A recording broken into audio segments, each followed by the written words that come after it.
Hey guys, welcome to our channel. This is my husband Matt. Hi. I'm Sherry. I figured I'd share with you my journey of recovery, or journey to trying to get back to, I guess, healthy. I don't know, babe. Where do you think I should start? Well, most people begin at the beginning of the book. Okay, so I guess I should start with my journey from last year. Last year, around this same time, maybe a few months difference. Well, I'm going to blame it on him first. Let's go back a little bit further.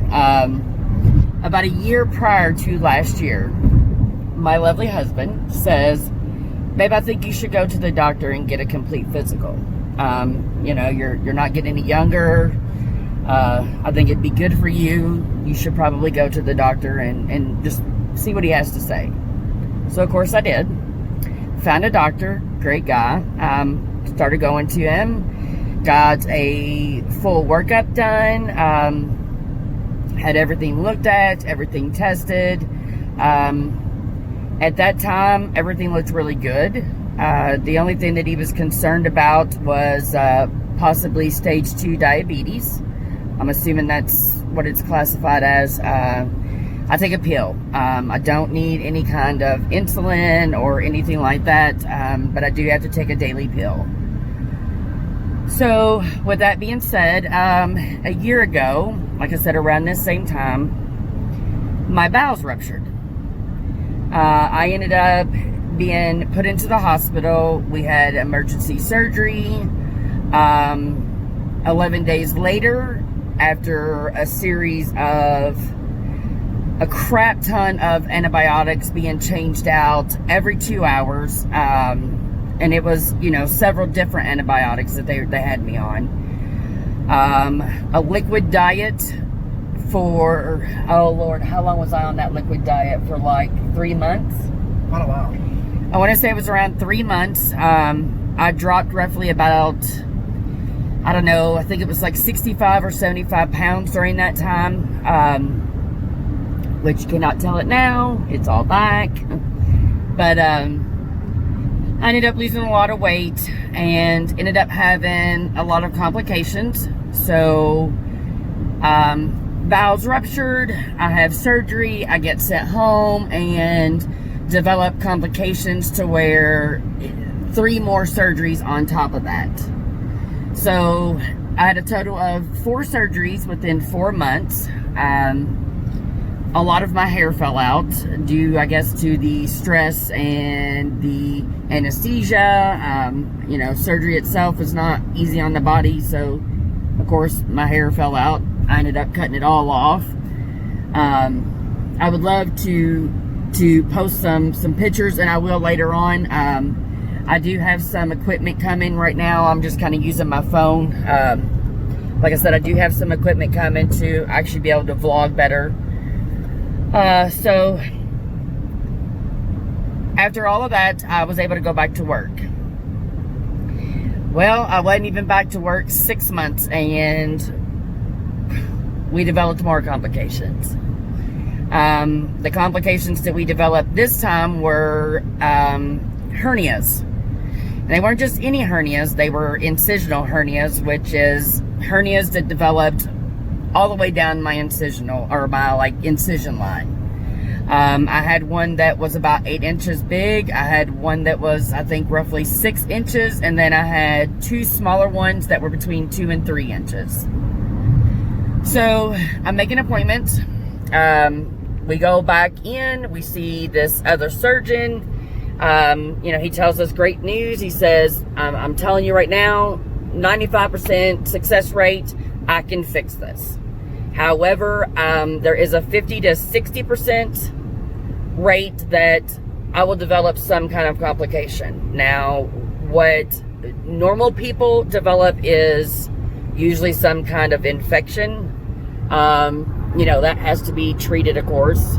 Well, because I'm not usual and I'm not normal, I didn't get any kind of infection. I have developed a watermelon size, kind of like ganglion cyst in between my skin and my muscle wall, which is where they put the mesh in. It now looks like I am walking around, 7 or 8 months pregnant, which, hallelujah to anybody that actually is pregnant. Matter of fact, my daughter is pregnant with our second grandchild right now and is due in October. But with me being a grandmother, I am definitely not pregnant, nor do I want to be pregnant, nor do we at this time want any children. So with that being said, I surely do not want to walk around as if I am pregnant. That's really not going to look flattering to me. And I'm a big girl anyway, so... With that being said, surgery was supposed to be scheduled for June 10th. 5 days prior to that, I was supposed to be COVID tested. That is something new that they're doing now with the whole COVID-19. Anybody doing surgery must be tested.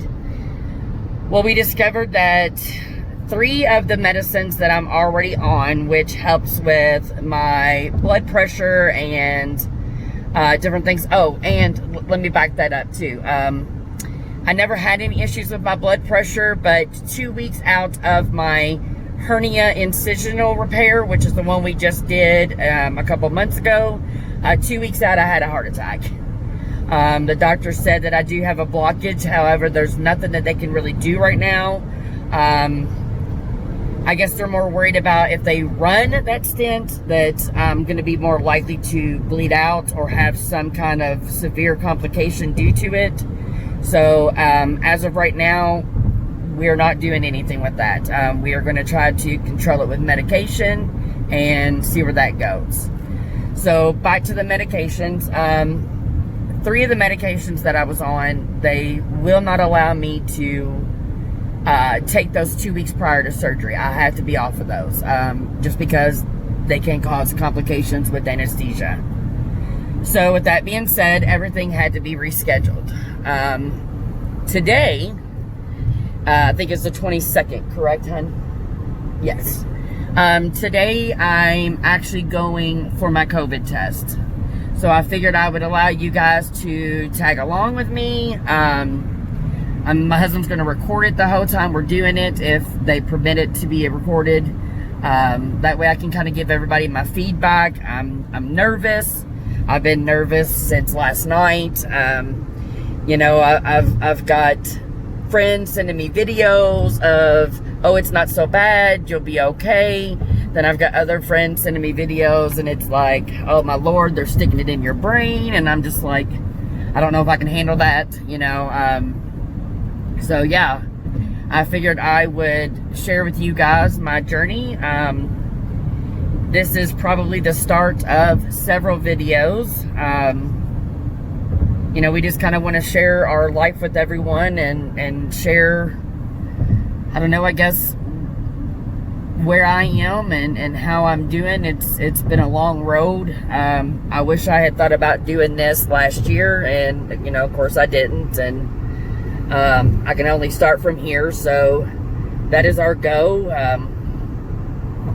I guess we're just gonna see where this takes us and see if how it goes.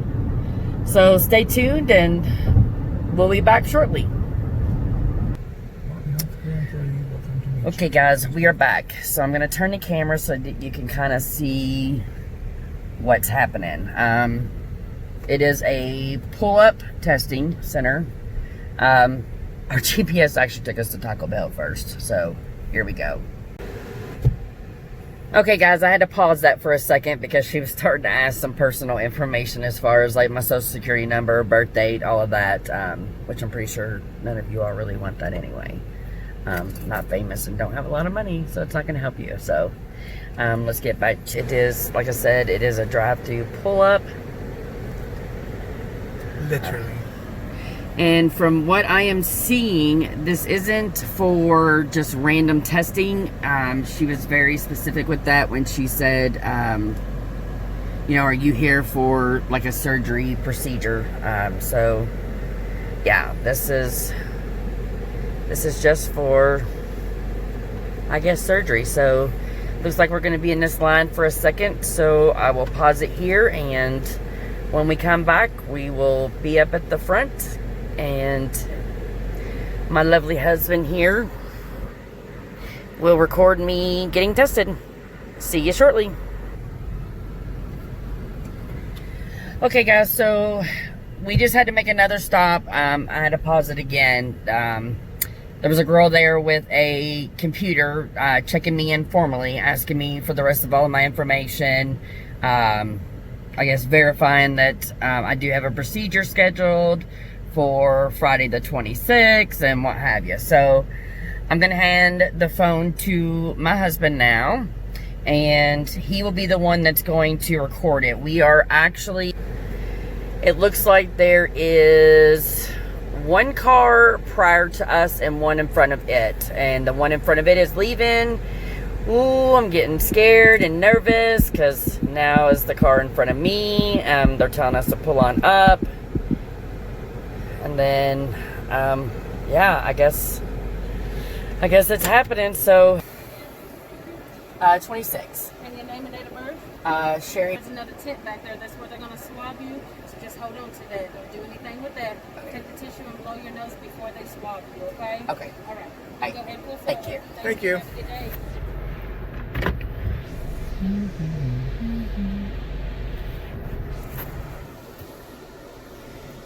Okay, go ahead and pause that. I really.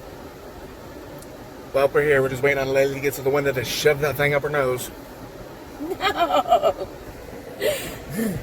That's what scares me. See, how am I supposed to do that? I don't know. I know you'll figure it out. Here, go like this. That way I can at least see what's going on. You okay, Blue? You yeah. Don't kill me. I'm not going to kill you. I'm actually going to disappoint you. Or maybe I should say I'm going to disappoint you. Because I don't go as far as they say. Okay, good. I'm actually just going to take the Q-tip and just enter into each nair and just get both of that. Okay. Okay? Do you mind your hands being filmed? I do not. Thank Okay. you for asking that. Okay. Your name is Sherry. Wide side, not Okay. 26. Perfect. Girl, I love your curls. Thank you. All right, here we go. There's one side. And the other. That wasn't bad at all. No. The results are in 48 hours. Okay. They only call if it's positive. They're not going to call you for negative results, okay? Okay. And then do you have your My Chart set up? Norton My Chart? Yes, I do. Okay. I didn't think what you said. That's okay. It results pretty quick on there. Okay. Okay? All right. Thank you so All right, much. you're welcome. Good luck to you. You too. Mama. Thank you. You're welcome. All right, guys. That was pretty much it. It wasn't as bad as what I thought it was going to be. I really expected them to shove this thing straight up in my brain. But no, it didn't even go back that far at all. So,